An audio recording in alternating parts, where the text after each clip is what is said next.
ಆಗ್ತಿದೆ. ಸೊ ಏನು ಆಂಧ್ರದಲ್ಲಿ ಪವನ್ ಕಲ್ಯಾಣ್ ಅವ್ರು ಮಾಡಿದ್ರು ಅದೇ ರೀತಿ ನನಗೆ ಎಲ್ಲೋ ಒಂದ್ ಕಡೆ ಅನಿಸ್ತಿದೆ ಪವನ್ ಕಲ್ಯಾಣ್ ಅವ್ರಿಗೆ ತುಂಬಾ ಸಮಯ ತಗೊಂತು ಹೌದು ಅವರು ತಮ್ಮ ಪಕ್ಷವನ್ನ ಅಥವಾ ತಮ್ಮ ಅಭ್ಯರ್ಥಿಗಳನ್ನು ಗೆಲ್ಲಿಸ್ಕೊಂಡು ಬರಬೇಕು ಅಂತಂದಾಗ ಸತತ ಪ್ರಯತ್ನ ಪಟ್ಟರು, ಸಮಯ ತಗೊಳ್ತು. ಆದ್ರೆ ಇಲ್ಲಿ ಟಿವಿಕೆಗೆ ಹಂಗಾಗಿಲ್ಲ ಅಂತ ಹಂಗಾಗಿಲ್ಲ. ಹೌದೌದು, ಇವರು ಹೆಚ್ಚಿನ ಒಂದು ಆಭಾಸವನ್ನ ಪಟ್ಟು ಏನು ಇವತ್ತು ಏನು ಗೆಲುವು ಕಡೆ ಬಂದಿಲ್ಲ. ಆದರೆ ವಿಜಯ್ ಅವರಿಗೆ ಎಲ್ಲೋ ಒಂದು ಕಡೆ ಫ್ಯಾನ್ ಬೇಸು ಅಥವಾ ಜೆನ್ಜಿ ಜನ್ರೇಷನ್ನು ಇದೆಲ್ಲ ಒಂದು ರೀತಿಯಲ್ಲಿ ಅವ್ರ ಕಡೆ ವಾಲ್ ಇರ್ಬೋದು. ಯಾಕಂದ್ರೆ ಅವ್ರಿಗೆ ಫ್ಯಾನ್ ಕ್ರೇಜ್ ತುಂಬಾನೇ ಇತ್ತು, ನಾವು ನೋಡಿದ್ವಿ. ಜನ ಸೇರಿರೋದು, ವರ್ಚಸ್ಸು ಇರ್ಬೋದು, ರಾಜಕೀಯವಾಗಿ ಏನು ಸಾಧನೆ ಮಾಡಿದ್ದಾರೆ ಅನ್ನೋದಕ್ಕಿಂತಲೂ ಅವರು ಕೊಟ್ಟಂತಹ ಕೆಲವೊಂದು ಪ್ರಣಾಳಿಕೆಗಳಿರ್ಬೋದು, ಯೂತ್ ಪರವಾಗಿ, ಮಹಿಳೆಯರ ಪರವಾಗಿ ಕೊಟ್ಟಿರ್ಬೋದು. ಆ ರೀತಿ ಒಂದು ಹೊಸದು ನೋಡೋಣ, ಒಂದು ಚೇಂಜ್ ಬಯಸಿರ್ಬೋದೇನೋ ಜನ, ಅಲ್ಲಿನ ಜನ ಅಂತ ಅನ್ಸುತ್ತೆ. ಮಹೇಶ್ ಗೌಡ ಅವರೇ, ಬಹುಶಃ ಅಲ್ಲಿ ನಾವು ಟಿವಿಕೆ ವಿಚಾರ ನೋಡೋದಾದ್ರೆ ಒಂದು ಒಬ್ಬ ಸ್ಟಾರ್ ನಟ ಚುನಾವಣಾ ಅಖಾಡಕ್ಕಿಳಿದಿದ್ದಾರೆ ಅನ್ನುವಂಥದ್ದು, ಮತ್ತೆ ಅಲ್ಲಿ DMK ಅಥವಾ AIADMKಗೆ ಆ ಒಂದು ಆಡಳಿತವನ್ನು ನೋಡಿದಂತಹ ಜನಗಳಿಗೆ ಒಂದು ಪರ್ಯಾಯ ನಾಯಕತ್ವ ಬೇಕಿತ್ತು. ಹಾಗಾಗಿ ಜನ ಆಯ್ಕೆ ಮಾಡಿಕೊಂಡ್ರೆ ಅಥವಾ ಟಿವಿಕೆ ತತ್ವ ಸಿದ್ಧಾಂತಗಳಲ್ಲಿ ಸಹಾಯಕ ಆಯ್ತಾ? ಮತ್ತು ಇನ್ನೊಂದು ನಾನು ಹೇಳ್ತೀನಿ, ಚಿರಂಜೀವಿ ಅವ್ರ ಬಗ್ಗೆ ಹೇಳ್ತಾ ಇದ್ರು. ಪ್ರಜಾರಾಜ್ಯಂ ಪ್ರಾರಂಭ ಮಾಡಿದಂತಹ ಸಂದರ್ಭದಲ್ಲಿ ನೀವು ಗಮನಿಸಿರ್ತೀರಿ, ನೋಡಿರ್ತೀರಿ, ಲಕ್ಷಾಂತರ ಜನ, ಕೋಟ್ಯಾಂತರ ಜನ ಸೇರಿದ್ರು ಪ್ರಜಾರಾಜ್ಯಂ ಅನ್ನುವಂಥ ಒಂದು ಪಕ್ಷವನ್ನು ಸ್ಥಾಪನೆ ಮಾಡುವಂತಹ ಸಂದರ್ಭದಲ್ಲಿ. ಆ ಕೌಂಡೌನ್ ಹೇಳ್ತಾರೆ ಚಿರಂಜೀವಿ ಅವರು, ಒಂದು ಮೈ ರೋಮಾಂಚನ ಆಗುತ್ತೆ ಅಲ್ಲಿದ್ದಂಥ ಜನ ಸೇರಿದ್ ನೋಡಿದ್ರೆ. ಎಲೆಕ್ಷನ್ ಟೈಮಲ್ಲಿ ಆ ಒಂದು ಸುನಾಮಿ ಸೃಷ್ಟಿ ಆಗಲೇ ಇಲ್ಲ. ಬಹುಶಃ ಇಲ್ಲಿ ಟಿವಿಕೆಗೆ ನೋಡಿ, ಇಲ್ಲೂ ಕೂಡ ಒಬ್ಬ ಸ್ಟಾರ್ ನಟ, ತಮಿಳುನಾಡಲ್ಲೂ ಒಬ್ಬ ದೊಡ್ಡ ಸ್ಟಾರ್ ನಟ. ಸೊ ಅಂಥ ಒಬ್ಬ ಸ್ಟಾರ್ ನಟ ಪಕ್ಷವನ್ನು ಸ್ಥಾಪನೆ ಮಾಡ್ತಾರೆ ಅಂತಂದಾಗ ಸಾಕಷ್ಟು ಜನ ಜಮಾಯಿಸ್ತಾರೆ. ಆಗಲೂ ಕೂಡ ಎಲ್ಲ ಜನ ಮಾತಾಡ್ತಿದ್ದು ಇದನ್ನೇ, ಅಂದರೆ ಜನ ಸೇರ್ತಾರಷ್ಟೇ, ಅದು ಓಟಾಗಿ ಕನ್ವರ್ಟ್ ಆಗಲ್ಲ ಅಂತ. ಬಟ್ ಅದೆಲ್ಲೋ ಒಂದು ಕಡೆ ಅದು ಓಟಾಗಿ ಕನ್ವರ್ಟ್ ಆಗ್ತಿದೆ ಅಂತ ಅನ್ಸುತ್ತೆ. ಮಾತಾಡ್ತಾ ಹೋಗೋಣ. ತಮಿಳುನಾಡು ರಾಜಕೀಯ ಚರಿತ್ರೆಯಲ್ಲೇ ಕಂಡು ಕೇಳರಿಯದ ಮಹಾಕ್ರಾಂತಿ ಸೃಷ್ಟಿ ಆಗ್ತಾ ಇದೆ.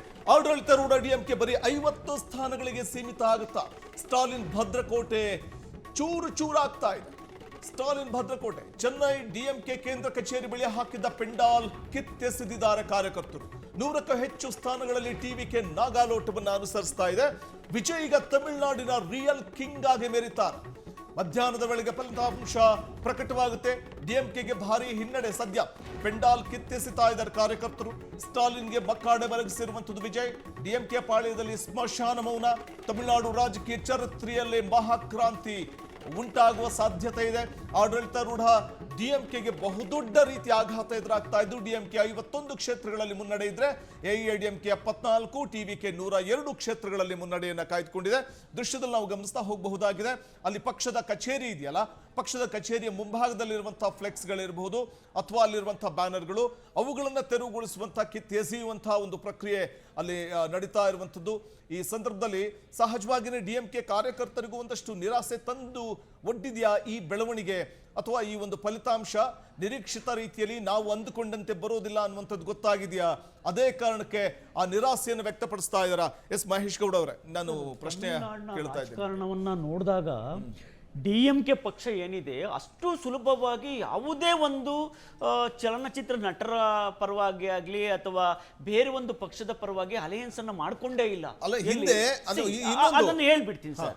ಆದ್ರೆ ತಮಿಳುನಾಡಿನ ರಾಜಕಾರಣದ ಇತಿಹಾಸದಲ್ಲಿ DMK ಪಕ್ಷವನ್ನ ಕುಗ್ಗಿಸೋದಿಕ್ಕೆ, DMK ಪಕ್ಷವನ್ನ ಮರೆಮಾಡೋದಿಕ್ಕೆ ಇದು 3ನೇ ಸರಿ ಸರ್ ಫಿಲಂ ಸ್ಟಾರ್ ನಟ ಬಂದಿರೋದು. ಒಂದನೇದು MGR ಬರಬೇಕಾಗಿತ್ತು DMK ನ ಸೋಲ್ಸೋದಿಕ್ಕೆ. MGR ನಂತರ ಯಾರು ಅನ್ನೋ ಸ್ಥಿತಿ ನಿರ್ಮಾಣ ಆಗಿತ್ತು ತಮಿಳುನಾಡಲ್ಲಿ. ಜಯಲಲಿತಾ ಅವರು ಸಹ ಅಷ್ಟೇ ಫಿಲಂ ಇಂಡಸ್ಟ್ರಿಯಿಂದ ಬಂದವರು. This is the third time in Tamilian history. ಯಾಕೆ ಅಂತ ಹೇಳಿದ್ರೆ ಈಗಲೂ ಅಷ್ಟೇ. ಆಮೇಲೆ DMK ನಲ್ಲಿ ಕರುಣಾನಿಧಿ ಅವರು ಸಿನಿಮಾ ಇಂಡಸ್ಟ್ರಿಯಿಂದಾನೇ ಬಂದವರು, ಸಾಹಿತ್ಯ ಎಲ್ಲ ಬರ್ದಿದ್ದಾರೆ ಪಾಪ ಅವರು. ಆದ್ರೆ ಇಲ್ಲಿ ಇವತ್ತೇನಾದ್ರೂ ತಮಿಳುನಾಡಲ್ಲಿ ಟಿವಿಕೆಯ ಒಂದು ಏನು ವಿಜಯ್ ಅವರು ಬಂದಿದ್ದಾರೆ ಅಂತ ಹೇಳಿದ್ರೆ ಈಗಲೂ ಸಹ ಅಷ್ಟೇ ದೇಶದ ರಾಜಕಾರಣದಲ್ಲಿ ಬೇರೆ ಬೇರೆ ಮಜಲುಗಳಲ್ಲಿ ನಾವು ಚರ್ಚೆ ಮಾಡೋಣ. ಆದರೆ ತಮಿಳುನಾಡಿನ ರಾಜಕಾರಣ ಇದೆಯಲ್ಲ, ಅಷ್ಟು ಸುಲಭವಾಗಿ ನಾವು ಅದನ್ನು ಒಳಗೆ ಹೊಕ್ಕು ನೋಡೋದಕ್ಕೆ ಕಷ್ಟ ಆಗುತ್ತೆ. ಇವತ್ತು ಟಿವಿಕೆ ಗೆಲ್ಲೋದಕ್ಕೆ ನಿಮ್ಮ ಮಾಧ್ಯಮದಲ್ಲಿ ತೋರಿಸ್ತಾ ಇದ್ರೆ ಕೇವಲ 15 ಬೇಕು ಬಹುಮತ. 15 ಜನ ಬಂದ್ರೆ ಈಗಾಗಲೇ ಅವ್ರ ಬಹುಮತವನ್ನು ತಲುಪಿಡ್ತಾರೆ.